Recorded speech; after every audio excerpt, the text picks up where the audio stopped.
Animal Farm, Chapter 5. As winter drew on, Mollie became more and more troublesome. She was late for work every morning, and excused herself by saying that she had overslept, and she complained of mysterious pains, although her appetite was excellent. On every kind of pretext she would run away from work, and go to the drinking pool, where she would stand foolishly gazing at her own reflection in the water. But there were also rumours of something more serious. One day, as Mollie strolled blithely into the yard, flirting her long tail and chewing at a stalk of hay, Clover took her aside. "Mollie," she said, "I have something very serious to say to you. This morning I saw you looking over the hedge that divides Animal Farm from Foxwood. One of Mr. Pilkington's men was standing on the other side of the hedge, and I was a long way away, but I am almost certain I saw this. He was talking to you, and you were allowing him to stroke your nose. What does that mean, Mollie?" "He didn't! I wasn't! It isn't true!" cried Mollie, beginning to prounce about and paw the ground. "Mollie, look me in the face. Do you give me your word of honour that that man was not stroking your nose?" "It isn't true!" repeated Mollie, but she could not look Clover in the face, and the next moment she took to her heels and galloped away into the field. A thought struck Clover. Without saying anything to the others, she went to Mollie's stall and turned over the straw with her hoof. Hidden under the straw was a little pile of lump sugar and several bunches of ribbon of different colours. 3 days later, Mollie disappeared. For some weeks nothing was known of her whereabouts. Then the pigeons reported that they had seen her on the other side of Willingdon. She was between the shafts of a smart dog-cart painted red and black, which was standing outside a public-house. A fat-faced man in cheap breeches and gaiters, who looked like a publican, was stroking her nose and feeding her with sugar. Her coat was newly clipped, and she wore a scarlet ribbon around her forelock. She appeared to be enjoying herself, so the pigeons said. None of the animals ever mentioned Mollie again. In January there came a bitterly hard weather. The earth was like iron, and nothing could be done in the fields. Many meetings were held in the big barn, and the pigs occupied themselves with planning out the work of the coming season. It had come to be accepted that the pigs, who were manifestly cleverer than the other animals, should decide all questions of farm policy, though their decisions had to be ratified by a majority vote. This arrangement would have worked well enough if it had not been for the disputes between Snowball and Napoleon. These two disagreed at every point where disagreement was possible. If one of them suggested sowing a bigger acreage with barley, the other was certain to demand a bigger acreage of oats. And if one of them said that such and such a field was right for cabbages, the other would declare that it was useless for anything except roots. Each had his own following, and there were some violent debates. At the meetings, Snowball often won over the majority by his brilliant speeches, but Napoleon was better at canvassing support for himself in between times. He was especially successful with the sheep. Of late, the sheep had taken to bleating 4 legs good, 2 legs bad, both in and out of season, and they often interrupted the meeting with this. It was noticed that they were especially liable to break into 4 legs good, 2 legs bad at crucial moments in Snowball's speeches. Snowball had made a close study of some back numbers of the Farmer and Stock Breeder, which he had found in the farmhouse, and was full of plans for innovations and improvements. He talked learnedly about field drains, silage, and basic slag, and he worked out a complicated scheme for all the animals to drop their dung directly in the fields at a different spot every day to save the labour of cartage. Napoleon produced no schemes of his own, but said quietly that Snowball's would come to nothing, and it seemed to be biding his time. But for all of their controversies, none was so bitter as the one that took place over the windmill. In the long pasture, not far from the farm buildings, there was a small knoll, which was the highest point of the farm. After surveying the ground, Snowball declared that this was just the place for a windmill, which would be made to operate a dynamo and supply the farm with electrical power. This would light the stalls and warm them in the winter, and would also run a circular saw, a chaff cutter, and a mangle slicer, and an electric milking machine. The animals had never heard of anything of this kind before, for the farm was an old-fashioned one and had only the most primitive machinery. And they listened in astonishment while Snowball conjured up pictures of fantastic machines which would do their work for them while they grazed at their ease in the fields or improved their minds with reading and conversation.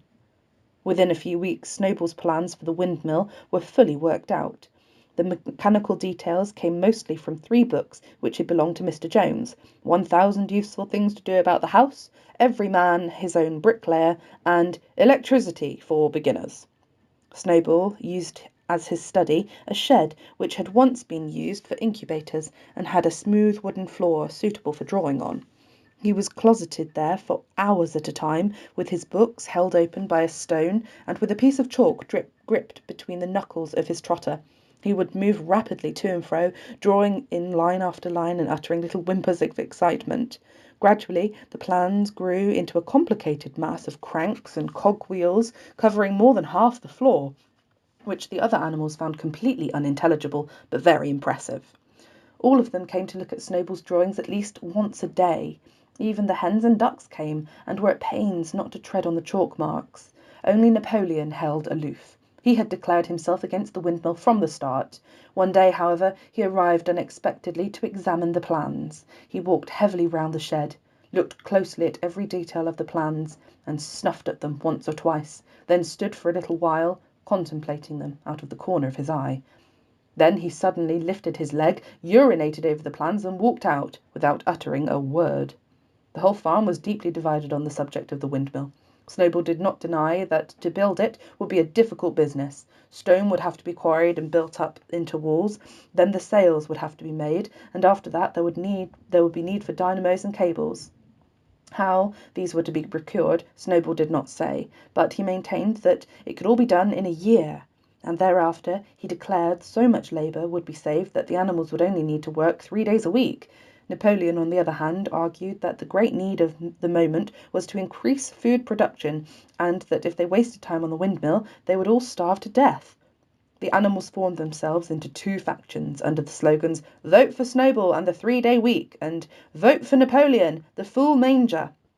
Benjamin was the only animal who did not side with either faction. He refused to believe that either food would become more plentiful or that the windmill would save work. Windmill or no windmill, he said, life would go on as it had always gone on, that is, badly. Apart from the disputes over the windmill, there was the question of the defence of the farm. It was fully realised that, though the human beings had been defeated in the Battle of the Cowshed, they might make another and more determined attempt to recapture the farm and reinstate Mr. Jones. They had all the more reason for doing so because the news of their defeat had spread across the countryside and made the animals on the neighbouring farms more restive than ever.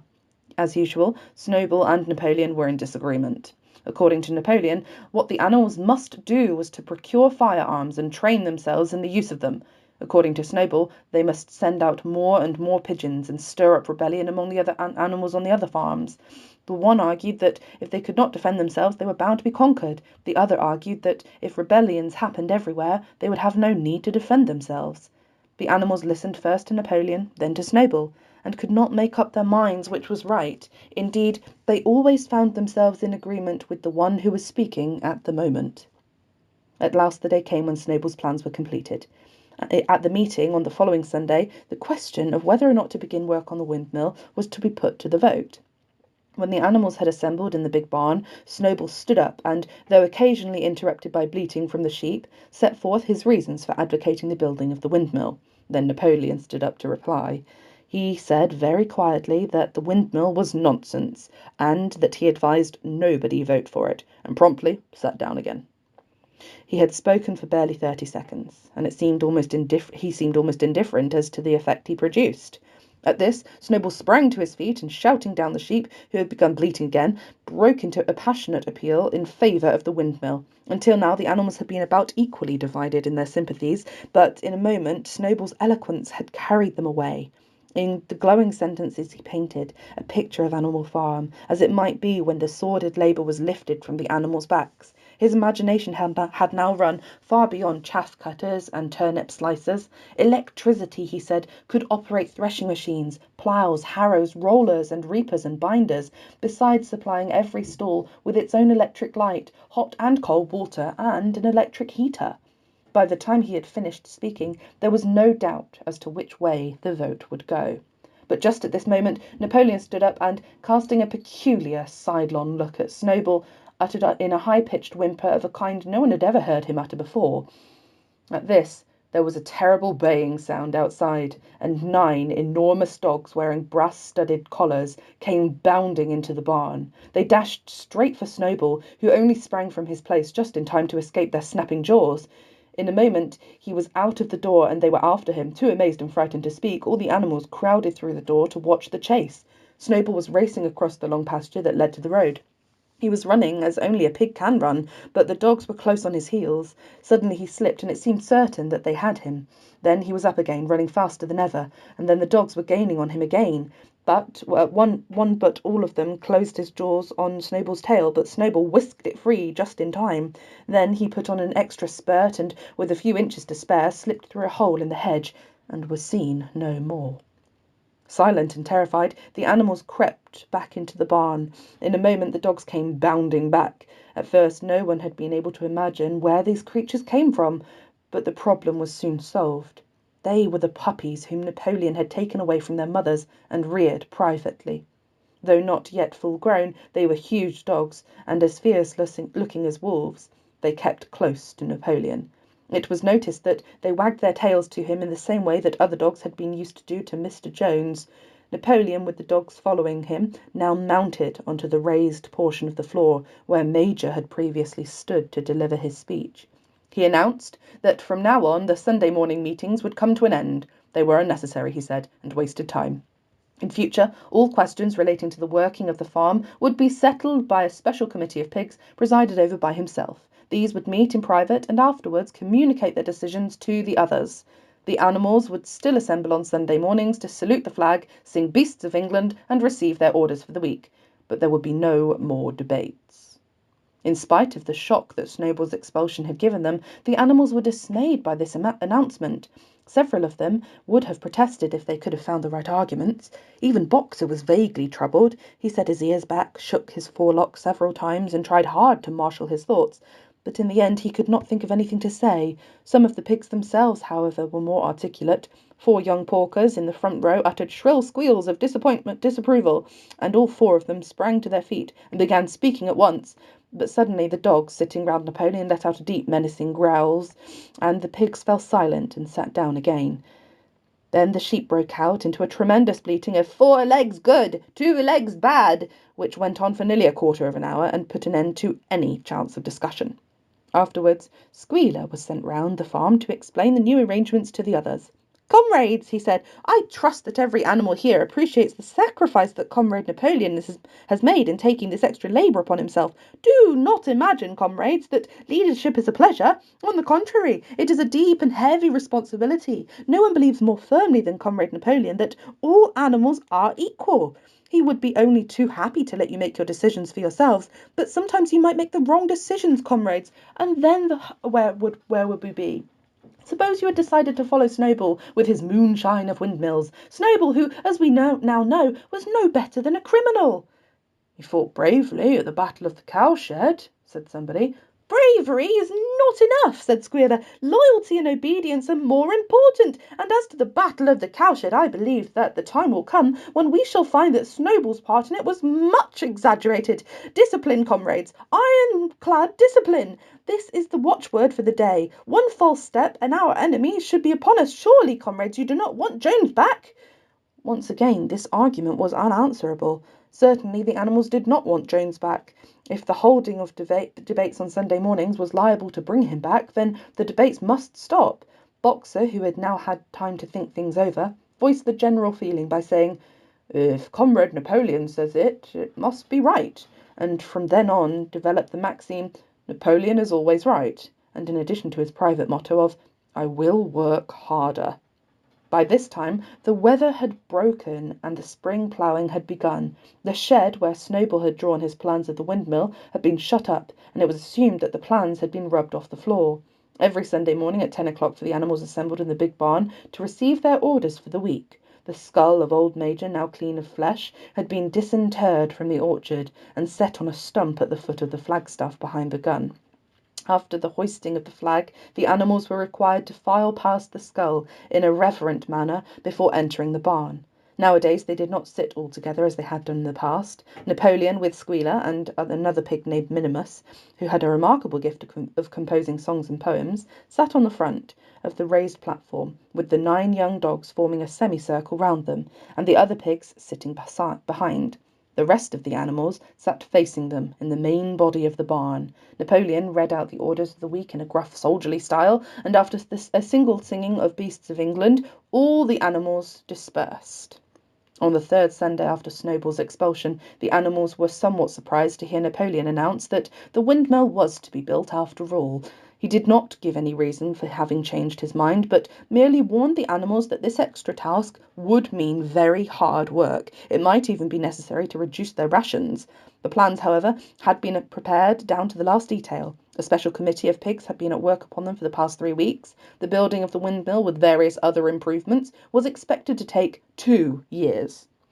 That evening, Squealer explained privately to the other animals that Napoleon had never in reality been opposed to the windmill. On the contrary, it was he who had advocated it in the beginning, and the plan which Snowball had drawn on the floor of the incubator shed had actually been stolen from among Napoleon's papers. The windmill was, in fact, Napoleon's own creation.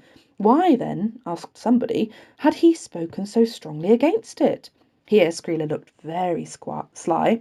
That, he said, was Comrade Napoleon's cunning. He had seemed to oppose the windmill simply as a manoeuvre to get rid of Snowball, who was a dangerous character and a bad influence. Now that Snowball was out of the way, the plan could go forward without his interference. This, said Squealer, was something called tactics. He repeated a number of times, "Tactics, comrades, tactics!" skipping around and whisking his tail with a merry laugh. The animals were not certain what the word meant, but Squealer spoke so persuasively, and the 3 dogs who happened to be with him growled so threateningly, that they accepted his explanation without further questions.